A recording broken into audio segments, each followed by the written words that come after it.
The sun is under attack. Not by an asteroid, not by a solar flare, by a man in a boardroom. Harvard University quietly shut down one of the most controversial scientific experiments in human history. A project years in the making, millions in funding, and one investor whose name appears everywhere. We're going to need to try things that are scary. Bill Gates, TED Talk 2015. And that's where this story begins. The story of the plan to dim the sun. What it means for your rain, your food, your future, and why millions of people around the world are asking whether any single man should ever hold this much power over a planet. Let's start with the science. Because to understand what's happening, you need to understand what these people are actually proposing. The planet is warming. That much is not disputed. Carbon emissions trap heat. Temperatures rise. Glaciers melt. The models agree. But some researchers, backed by some of the wealthiest people on Earth, have moved past solar panels and electric cars. They have started asking a much more dangerous question. What if we could simply turn down the sun? This is called solar geoengineering. The formal name is solar radiation modification. The idea, at its core, is this. The sun sends energy to Earth. Earth absorbs it and warms. But if you could reflect even 1% of that incoming energy back into space, the planet cools. Fast, without waiting decades for emissions to drop. To understand why this matters, you need to understand what happened in 1991. Mount Pinatubo, Philippines, one of the largest volcanic eruptions of the 20th century. The explosion threw 20 million tons of sulfur dioxide into the stratosphere. And for the next 18 months, the average global temperature dropped by 0.6 degrees Celsius. Nature did it by accident. One mountain, 18 months of global cooling. These scientists want to do it on purpose. Indefinitely. The method is called stratospheric aerosol injection. Aircraft fly to the stratosphere, 15 to 25 kilometers above the surface, and they release reflective particles. Sulfur dioxide, calcium carbonate, microscopic mirrors scattered across the sky. Enough to bend the sun's light. Enough to cool the earth below. Sounds elegant, almost painless. But here's the problem. In 2017, Harvard University launched the Solar Geoengineering Research Program. Its mission, to study whether this technology could work and what the consequences would be. One of its flagship projects was called SCOPX, the Stratospheric Controlled Perturbation Experiment. The concept was simple. A high-altitude balloon, a small payload of calcium carbonate particles, released into the stratosphere above New Mexico. Controlled, measured, a single modest test. But behind this experiment was a name. Bill Gates. The Microsoft co-founder had already said publicly that solar geoengineering deserved serious investment and serious study. And he acted on that belief. Gates provided several $1 million to fund the Harvard Solar Geoengineering Research Program directly. His fingerprints were on SCOPX from the beginning. Now, let's be precise about something. Because precision matters here. Bill Gates is not just a donor to climate science. He is one of the largest private landowners in the United States. Approximately 270,000 acres of farmland spread across 18 states. He is a major investor in lab-grown meat companies, including Upside Foods. His foundation is one of the largest donors to the World Health Organization. And through his fund, Breakthrough Energy, he holds significant positions in food technology, agricultural transformation, and, yes, solar geoengineering research. This is not a man watching the planet from a distance.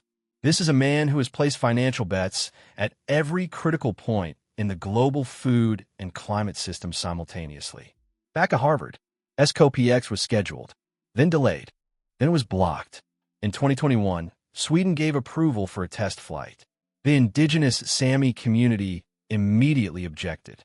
They cited risks to their land, their reindeer, their ecosystem. The pressure mounted. The test was canceled. Then, in March 2024, after years of controversy, Harvard announced it was shutting down SCOPX entirely. Not because the science had failed, because the world wasn't ready. Or, perhaps more accurately, because the world was paying too much attention. The research, however, did not stop. The interest did not stop. And the funding did not stop. And this is where the story becomes something more than a scientific debate. Because the scientists who study solar geoengineering, including those who support it, are deeply worried about the side effects. Here is what the climate models show. If you inject enough aerosols into the stratosphere to cool the planet meaningfully, you do not cool it evenly. You alter the systems that move heat and moisture around the Earth. The circulation patterns, the monsoons, the Sahel region in Africa, home to hundreds of millions of people, almost entirely dependent on seasonal rainfall for food, sees its rain reduce. South Asia's monsoon, which feeds over 1 billion people, shifts in ways that current models cannot reliably predict. Parts of South America face extended drought. Think of the Earth's climate like a single vast machine, every component connected to every other.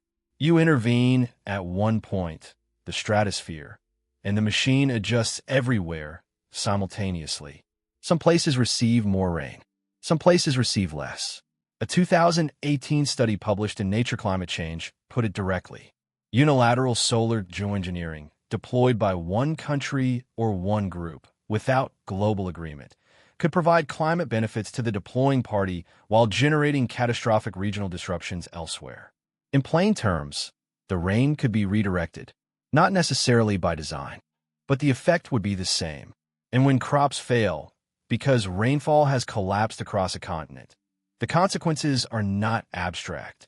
They are measured in hunger, in displacement, in the collapse of rural economies built over generations. The people making these decisions will not feel that drought. They do not grow their food. They will not lose their farms. Then, suddenly, the question stops being scientific and becomes something else entirely. A few minutes later, in the sequence of decisions and investments that builds this picture, we arrive at food. Because here is what is remarkable. While Bill Gates funds research into reducing solar radiation, which, as the models show, carries real risks to agricultural rainfall, he is simultaneously one of the largest investors in alternative protein, lab-grown meat, precision fermentation, synthetic food systems designed to function without soil, without rain, without seasons. His investment positions read like a blueprint for a world where conventional farming has become unreliable. Upside Foods, cultivated chicken, grown from cells in a bioreactor. Beyond Meat, plant-based protein at industrial scale. Ginkgo Bioworks, synthetic biology platforms. These are not charitable gifts. These are financial positions built for a specific future. The logic, once you see it, is almost elegant in its precision. If traditional agriculture becomes unreliable, whether from climate disruption, shifting rainfall, or unpredictable growing seasons, then the replacement is already built, already funded, and already waiting. Lab-grown meat does not need rain. It does not need soil. It does not need a single working season. This transition is already being described in the publications of the foundations Gates funds and the organizations he supports as inevitable. A modernization, an upgrade. For the farmer who has grown wheat for 40 years, it is not an upgrade. It is an erasure. For the rancher whose family has raised cattle for generations, it is not progress. It is the end of a way of life. And the people who will eat this food, who will have no alternative, will eat it, as one voice in this conversation once said, with pleasure, because by then, there will be no other option on the shelf. And this brings us to the document that keeps appearing at the center of these discussions. In 2015, 193 countries signed the United Nations 2030 Agenda for Sustainable Development. 17 goals, 169 targets, sustainable food, clean energy, poverty reduction. On paper, an ambition for a better world. But for millions of people looking at who is funding the transformation of that world, the concern is not what the document says. It is who controls the systems that deliver it, and who is positioned to benefit when the old system collapses. The Gates Foundation is one of the largest private donors to the WHO. It funds agricultural transformation programs across Africa, often promoting the same biotechnology and synthetic food systems in which Gates holds financial interests. It funds media organizations that cover climate change. It funds the research programs studying geoengineering. At some point, and reasonable people can disagree about exactly where that point is, the sheer volume of concentrated influence in a single man's hands stops resembling philanthropy and starts resembling something that governance theory has a different name for. This is not a conspiracy theory. This is a description of publicly documented financial positions, institutional relationships, and stated policy goals. The information was always there. Most people just weren't looking. And here, I want to pause, because there is a dimension to this story that goes beyond finance, beyond science, beyond geopolitics. For Muslims, and for billions across the Abrahamic traditions, the end of times is not a metaphor. It is a serious study, a field of theological scholarship centuries old. In Islamic tradition, the figure known as Dajjal, the deceiver, is described in the Hadith with extraordinary specificity. He comes with power that no ordinary human possesses. He commands the rain, and it falls. He withholds it, and the land dries. He makes the earth produce food for those who follow him, and denies it to those who reject him. He presents himself as a savior. Many follow him.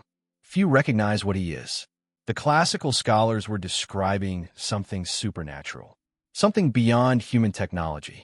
But here, in 2024, we are describing the technical capacity to influence rainfall at a continental scale, to enrich some agricultural regions and impoverish others.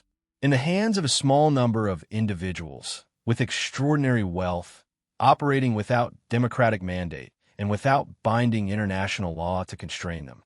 Whether you receive this as prophecy, or as political analysis, or as both, the question remains the same.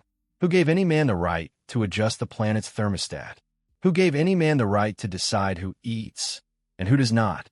This is not God's prerogative being usurped by science in the abstract. It is specific people making specific decisions with documented money and documented ambitions. That question deserves an answer. The ancient world understood something we have perhaps forgotten. That rain is not a resource to be managed. It is a mercy. But the sky is not an engineering problem. It is a trust. We are living through a moment when the wealthiest individuals in human history are positioning themselves to manage, not just economies, not just companies, but the fundamental conditions of life on this planet. Whether their intentions are benevolent or otherwise almost doesn't matter. Because the power to do good and the power to do harm are not different powers. They're the same power, and no single human being was meant to hold it. You have watched this video. You have seen the facts, the Harvard program, the funding, the canceled experiment, the farmland, the lab-grown meat, the disrupted monsoons. Now you decide what it means. Drop your thoughts in the comments.